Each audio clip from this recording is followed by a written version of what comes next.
This is Parzival by Katherine Paterson, The Quest of the Grail Knight. The beginning of this book is a list of all of the characters' names, and I'm going to skip that, go right to chapter 1, which is called The Boy. In ancient days, when Arthur was king of Britain, there lived a boy who had never heard of the great son of Pendragon or his bold knights. The only home the boy had ever known was a cottage in the wilderness of Soltane, and the only parent he had ever known was his mother. He was never called by his proper name. Indeed, he didn't even know that he had one. The plowmen who worked his mother's fields, and the drovers who tended her flocks called him young master. His mother called him her dear boy.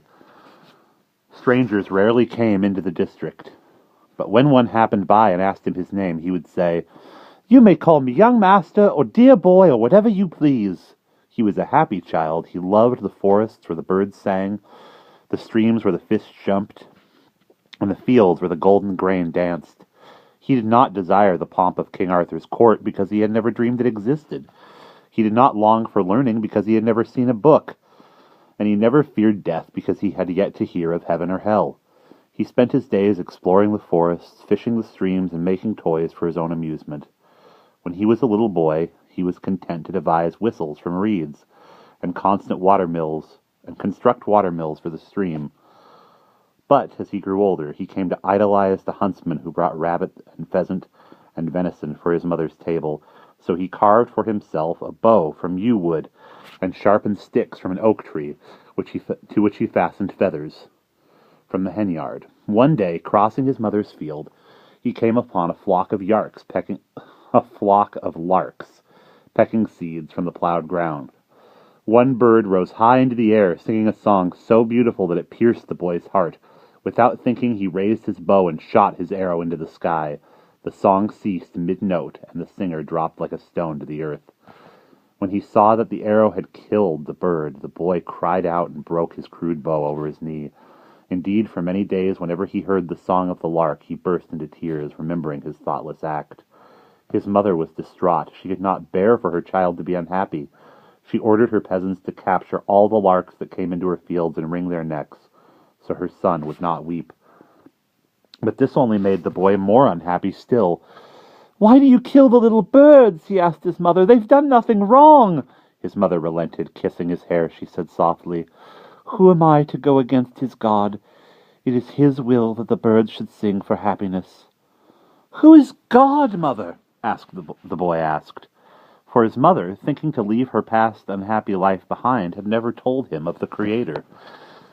"Why, dear boy, God is he who is King of heaven. He has made the world, and in his love took human form to save it. You must pray to him and ask his help." And realizing how she had failed to instruct him in things of the Spirit, she went on to warn him.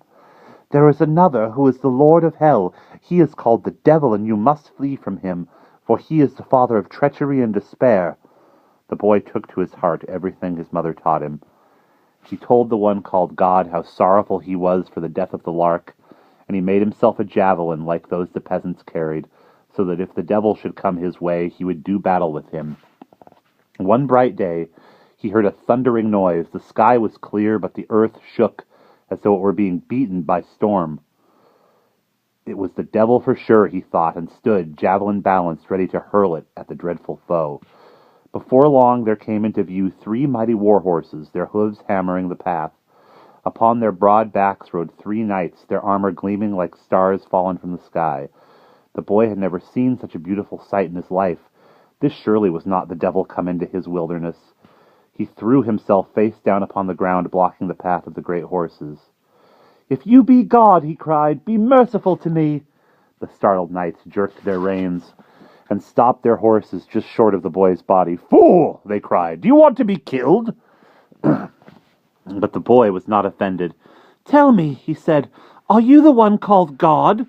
The knights were amazed. Who was this ignorant boy who mistook 3 knights for God himself? "Do not bow yourself at our feet. We are not God or gods," the knights said. "We are 3 men, knights who owe allegiance to Arthur of the Round Table. We are in pursuit of 2 evil knights who have betrayed the laws of chivalry and taken a young maid captive. In accord with our knightly duty, we are bound to rescue her." "But what is a knight?" the boy asked. "I only know of the one called God and the one called the devil. I do not know of knights." The knights could not believe that in all the world there lived so ignorant a boy. They told him of the great king and his knights and their noble quests. Though the boy was a fool, there was something princely in his bearing. "You are a handsome lad," one of them said at last. "God has clearly marked you with his favor. If I hadn't met you in this wilderness, I would never guess that you were a son of king. I would guess that you were a son of kings. Nevertheless, if you wish to be made a knight like us, take yourself to Arthur's court. Now be good and stand aside, for we must hasten to save this poor maid." The boy watched the shining men until they disappeared through the trees, and then he ran to tell his mother all that he had seen and heard. His mother was furious. She sent her son away and called her plowmen and drovers to the cottage. "Why have you failed me?" she asked.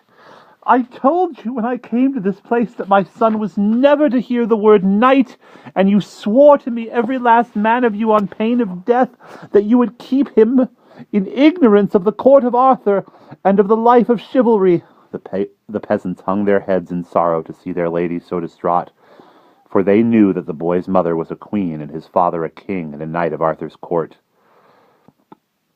King Gomerich had died seeking adventure in battle, so Queen Queen Herzoloide had determined to save her infant son from his father's fate. She had brought him into the wilderness of Soltane, where she thought she could keep him safe. But the damage was done.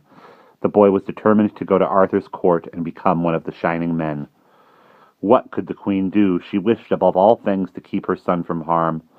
"If I dress him like a fool," she decided, "if I give him the oldest, most pitiful beast we own, people will laugh at him, and he will come running home in shame." So the queen sewed the boy doublet and breeches made of sackcloth, which came just past his knees. To cover his feet and ankles, she made him buskins of rough, fresh cowhide, and found for him a nag so weak with age that Queen Herzoloide wondered if it could even bear her son's weight as far as the end of a plowed field. The boy was delighted. What did he know of the world? As always, he trusted his mother to do what was best for him. "In addition to your clothing and mount, I wish to give you my advice to carry with you," the queen said, and here she relented a bit, for she did not want him to ride into real danger. She told him to beware of crossing swift streams and rivers, and to greet everyone he met with courtesy. If a gray-haired man wished to instruct him, he should take heed. She also tried to advise her son about women, because clearly he was a handsome boy just coming into manhood. "Women will wish to give you a kiss and a token sometimes, a ring or a brooch. Take these, they will cheer you. The love of a good woman is not to be despised. And one more thing I suppose I must tell you, dear boy," she said with a sigh. "Beware of the evil knight Lahelin and of his brother Aurelius. He and his brother Aurelius have stolen 2 kingdoms that should be yours. Lahelin has killed one of your princes and taken many of your people prisoner." "Never fear, mother," the boy said. "I will avenge my people with this javelin." She sighed and wept and kissed him goodbye, fearing as she did so that she would never see her beautiful child again. The boy was proud as a prince, riding through the forest in his fool's clothes on his broken-down nag. But as the day wore on, he got hungry and thirsty, and began to look for a place where he might get a meal. At length he came upon a lovely pavilion. The boy could not have known it belonged to one of the very men his mother had warned him of, Duke Aurelius. The Duke had gone off to hunt with his men, leaving his beautiful wife behind in the noonday heat. The Duchess had taken off her heavy garments, laid down within the tent, and fallen asleep. She did not hear the boy push back the leather curtain and come inside. She awoke with a start to find a youthful stranger in a clownish costume, struggling to pull the ring off her hand. She screamed, but the thief showed no alarm. "Good day, my lady," he said. "My mother told me to give a cheery greeting to everyone I meet, and take a ring from a good lady if the occasion arose." The Duchess was so frightened she hardly knew how to reply. She begged the stranger to go away and leave her alone. But he took her ring and helped himself to the brooch he found on her gown. Then he began to complain of hunger. She was afraid of what this muscular youth might do if crossed, so she gave him meat and bread and wine and watched terrified as he devoured the food like a starving beast. Still, she was brave enough to ask that he return her ring and brooch before he went on his way. "They are gifts of my husband," she said, "and he will be furious if you take them." "Why should he be angry?" the boy said. "I am only doing what my good mother told me to do." And off he went, cheerfully on his way, leaving the weeping Duchess behind. The boy followed the road, greeting everyone he passed. "God keep you," he said. "My mother told me to greet you." He was met with many smiles and even laughter, dressed as he was and riding such a wretched mount. But the boy did not know he was being mocked, and smiled happily in return. As he came to a river, he chanced to hear someone crying. He dismounted and went to see whether he could help the person in such distress. There, on the further side of the bank, was a young woman weeping over the body of a knight. "God keep you, good lady," said the boy. "My mother told me to say that." The young woman looked up at the strangely clad figure who was greeting her. For all his sackcloth and rawhide leggings, his voice was gentle with compassion. "Tell me, lady," he said, wading across the shallow river, dragging his reluctant nag along behind him. "What is the matter? Why do you have such a sad thing on your lap?"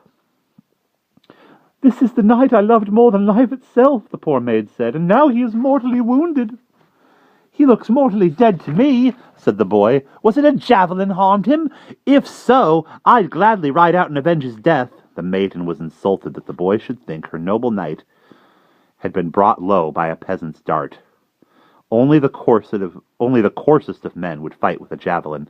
"No," she said, "it was a lance. This noble knight lost his life in a joust."